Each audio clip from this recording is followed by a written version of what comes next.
గాంధీ భవన్లో అల్లు అర్జున్ మామకి అవమానం. తెలంగాణ కాంగ్రెస్ ఇన్ఛార్జ్ దీపాదాస్ మున్షితో మాట్లాడడానికి ప్రయత్నం చేసిన చంద్రశేఖర్ రెడ్డి.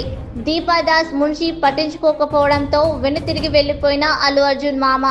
మీడియా ప్రతినిధులు మాట్లాడించే ప్రయత్నం చేసినా సైలెంట్గా వెళ్లిపోయిన అల్లు అర్జున్ మామ. జరుగుతున్న పరిణామాలపై సీఎం అపాయింట్మెంట్ ఇవ్వకపోవడంతో గాంధీ భవన్కు వచ్చిన చంద్రశేఖర్ రెడ్డి.